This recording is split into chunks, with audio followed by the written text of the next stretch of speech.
shenanigans. Question: do you want a way to farm Dreaming City gear for the cost of some berry and bow and deleting recreating a character every 10 minutes for very low effort? Of course you do. Destiny RNG is ridiculous. My name is Turnip Guy, and today I would like to present a method of continuously farming for Dreaming City gear. To elaborate more on the requirements for this, you will need 50 berry and bow per character deleted. Each run of this farm being between 8 to 13 minutes, depending on what week you choose to do it. Averages out to about 10 minutes a run. A spare character slot. Deleting characters is absolutely necessary to continuously farm for drops. So if you're willing to sacrifice characters in the name of loot, splendid. If you need berry and bow, head on over to Spider when he sells it. He isn't selling it today, unfortunately. For every hour you plan to farm, you'll need about 300 bow, which will cost 60 legendary shards at Spider, and will result in 12 Dreaming City drops. As for the gear you can get from this farm, this is it. For weapons, you can get the following: Vouchsafe, Void Lightweight Frame Scout Rifle, Waking Vigil, an Arc Adaptive Frame Hand Cannon, Sleepless, an Arc High Impact Frame Rocket Launcher, and Retold Tail, a Void Precision Frame Shotgun. For armour, you can get any armour slot, including class items.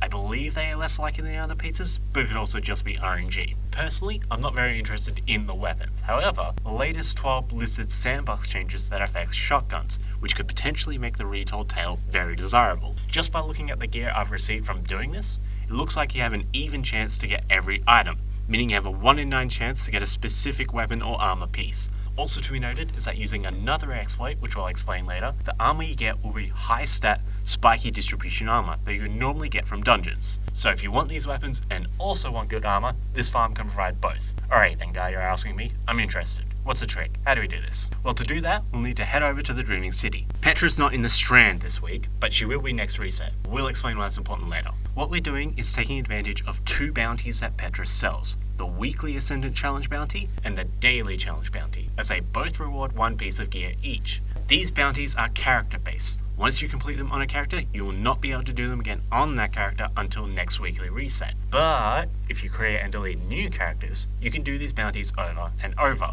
The Ascendant challenge bounty specifically requires you to be Ascendant, which requires tinctures of Queen's Foil, which can be purchased from Petra for 50 berry and bow each. Yeah? You see?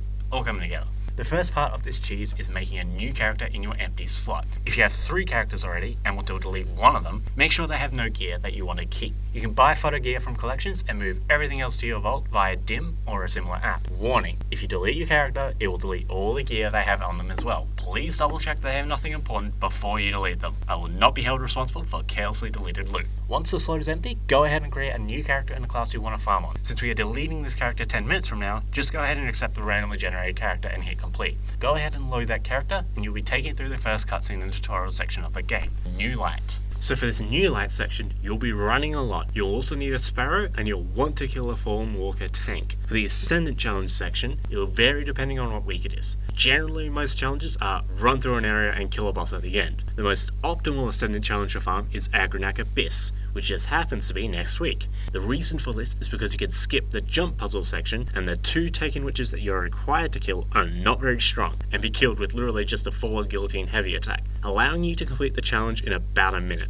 The loadouts I'm about to recommend are for both sections. For Titans, you want to be on Striker's Code the Missile, aka Thunder Crash. We're using both Thunder Crash to melt the tank and Ballistic Slam to cheese the Ascendant challenge. It's your choice of grenade, barricade and lift, whatever you're comfortable with. I recommend either Lion Ramparts or Dune Marches as your exotic of choice. For Hunters, Gunslinger's Way of the Sharpshooter, aka 3-Shot Goldie, is the play. 3-Shot Goldie is for melting the walker tank, and none of the other subclasses offer any real benefit, since Stompies is the exotic you should be using. Any grenade or dodge is fine, however triple jump is basically required for the Ascendant challenge. For Warlocks, I recommend running either Dawnblade's Attunement of Sky for the speed and mobility of Icarus Dash, or Voidwalker's Top or Bottom Tree for the Nova Bomb to obliterate the walker tank. Speed is a priority, so you'll want transversus steps. Strictly speaking, you can run any subclass and any ability, as you only need Glide to cheese the Ascendant challenge. This does mean, however, you cannot use Blink for the challenge.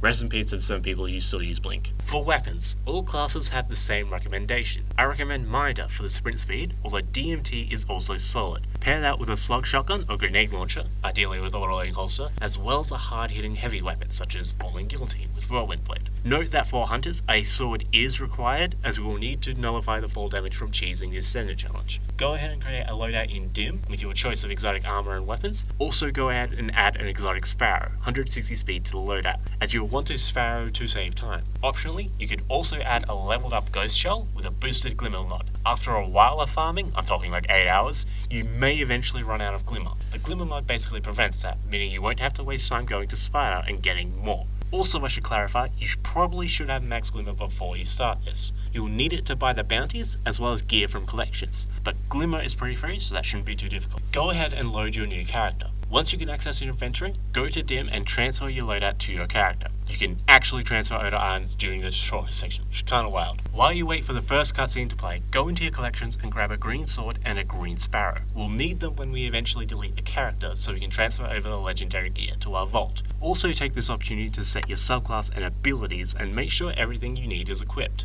You'll know the first cutscene is playing because the game will suddenly become a slideshow.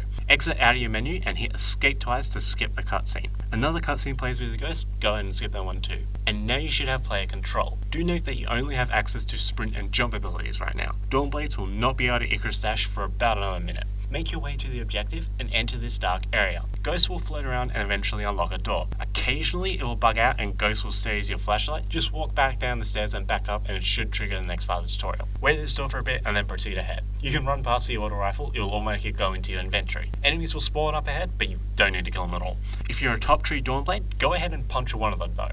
This will unlock your abilities and you'll now be able to Icarus dash. Do note that the next little area will unlock your grenade as well as your Icarus dash, so don't stress too much about it. Run past these enemies and past this chest, you'll collect the shotgun automatically. Keep running through, past these enemies, you don't need to kill them to progress, past this pipe and into this open area. An objective should spawn telling you to kill X% of combatants. Occasionally, the objective won't trigger. To fix it, sparrow up, this is a patrol space, you can actually sparrow here, and load into the next area. Once you see the tox in the bottom left appear, turn around and that should trigger the objective. Killing combatants gives you 5% to your objective and the walker tank gives 50%. You can either kill 20 fallen or 10 fallen in the tank. There aren't 20 fallen that spawn in initially, so you'll have to kill them and wait for a bit for them to spawn. Because of that, I found the tank and 10 fallen to be quicker, but it's up to you. Go ahead and use your Thunder Crash, Nova Bomb, or Golden Gun on the tank to melt it instantly. Once you've killed all the combatants, another objective will spawn, go ahead and follow that. Continue through to trigger a cutscene with Sure Hand. Skip it. Once you have player control, a chest will spawn containing a blue hand cannon. Dismantling it will offset the glimmer costs of buying things from the collections, meaning you won't have to run a ghost if you plan on farming long term. Regardless, open your director and load into the Dreaming City. At this point of the tutorial, you can literally just leave. Even though you don't have a ship yet, it defaults to the Redwood vanilla ship, it's pretty funny. You should expect to complete this section in 4 minutes, but with optimal pathing and tank melting, you can get it down to about 3 minutes 30. While flying into the Dreaming City, go ahead and pop a tincture if you have some already. Once you hit the ground, sparrow on over to where Petra is. Petra changes spots once a week for 3 spots. One in the Strand, one right in front of the low zone, and one in the Rheasilvia Mists. Either way, make your way over to her and pick up the weekly Ascendant challenge bounty and the daily challenge bounty. The challenge bounty rotates daily. The one you want is Secret Secrets. There is also another one for killing 4 bosses and one for killing between 75 and 150 enemies without dying. The objective doesn't actually tell you. Both are less optimal than Secret Secrets, but definitely still worth doing on Agronach Abyss Week if you miss Secret Secrets. There's also one called Plague Breaker and another one where you have to complete 3 heroic events. Both are never worth doing. They take half an hour to do optimally. Also, there's another one to find Toland. That one is currently bugged and will not trigger when you find him. So, this week the challenge is Keep of Honed Edges. Not super optimal, I won't be covering it in this video as it takes a while to get there and isn't really a fast way to complete it. However, Secret Secrets can be done reasonably quickly in Cursed Strongest Week, which is this week. Secret Secrets should be available the day I release this. Anyway, to complete Secret Secrets when it is available for Cursed Strongest Week, sparrow on over to the Lost Sector in the area. Run through this tunnel area until you load into the sector itself. Jump onto this rock, this little ledge, and then the bigger ledge with the railing. You can sword swipe to hit the taken hobgoblin if you mess up your jump. While you are Ascendant, jump onto the secret platform and keep jumping forward. Collect the Ascendant chest and you'll have done one of the hidden objectives for Secret Secrets. Run back out the Lost Sector and head left into this little cave area. Go ahead and collect the Region chest, which also counts as a hidden objective, and that's the bounty done. Do not turn on your bounty now if you want high stat armor. The Ascendant challenge that you want to do is Agronach Abyss. It is a challenge that spawns in the Bay of Drowned Wishes Lost Sector. I am stupid and forgot to record footage of me actually doing the run, so you have to bear with me just to kind of explaining it. You'll spawn into the Dreaming City and sparrow over to Petra in the stand. Remember how I said that was important? Collect the bounties, don't forget to grab the tincture on the second menu.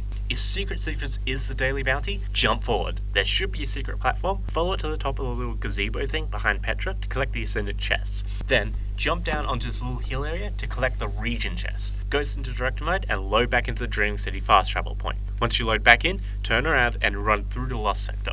There'll be a portal that spawns, jump into it to load into the Ascendant challenge. You'll spawn on a platform with a platform in front of you. The intended way to complete this challenge is to do the jump puzzle and make your way slowly down to the last platform. However, there isn't a barrier or anything preventing you from just dropping down to the last platform. This means if you negate the fall damage from doing so, you can just skip the jump puzzle section entirely. I'll have to demonstrate the next part on Nessus, bear with me. For Titans, you'll want to sprint, float off the platform a little bit, and then while aiming at the lowest platform, ballistic slam. You'll fly all the way down and won't take fall damage when you hit the roof. For Hunters, you may need a Lament charged left click or a worldwide teleport off the platform to get the horizontal distance needed to fall onto the platform. Otherwise, use a stompy triple jump to move onto the platform. If you're falling too fast by the time you reach the lower platform, use your sword that I asked you to use to survive the fall, either guarding or timing the left click just before you land. Guarding is easier, but you'll need high guard resistance to survive. Timing the left click is possible on all swords, but it's harder to do. You definitely get the short end of the stick with regards to choosing this challenge. And Warlocks, literally just jump off and hit your glide before you reach the bottom of the platform. The glide arrests all your vertical momentum, so it makes it very easy to maneuver yourself to the lower platform. Top Tree Dawn's Icarus dash would also be very useful here. Once you land on the final platform, Taken Blights will spawn as well as 2 Taken Witches and a bunch of Thrall. Go directly for the Witches, sword swapping through the Blights if you need to. You don't need to destroy the Blights or kill any Thrall. Once the chest spawns, go ahead and collect it to finish your weekly bounty. If you do not care about high stat armour, you can go ahead and turn your bounties in now and proceed to delete your character. Otherwise, load into the Shadow Throne dungeon. While you're flying in, equip all your fodder green and white gear and transfer your gear that you want to keep to your vault through Dim. Remember that exploit I mentioned earlier about getting dungeon armor? This is it. Any Dreaming City gear acquired in the dungeon becomes dungeon rolls. That includes gear from Bounties. Turn them in to get your weapons and or dungeon armor. Do note that definition of high stat armor is a bit stingy. The lowest stat total I've seen is 56. That said, most are 60 plus, it's RNG. Once you're sure that there is no gear on your character that you don't want to delete, exit the character selection and delete your character. If Agronach Abyss is the Ascendant challenge for the week and Secrets is available, each run can take as little as 8 minutes. There are 6 Ascendant challenges and they rotate every 6 weeks. If you miss Agronach Abyss, the next week it is available is August 17th week. Considering that this is an exploit and has the potential to be fixed, I recommend doing this sooner rather than later. And that concludes the video. When Spider is selling bow for legendary shards or Secret is available, I'll make sure to upload a short video. After next weekly reset on Wednesday, my time, I'll get some footage of Agronach Abyss on all characters and upload that too. Thanks for watching through all the way to the end, and good luck on your grind. See ya!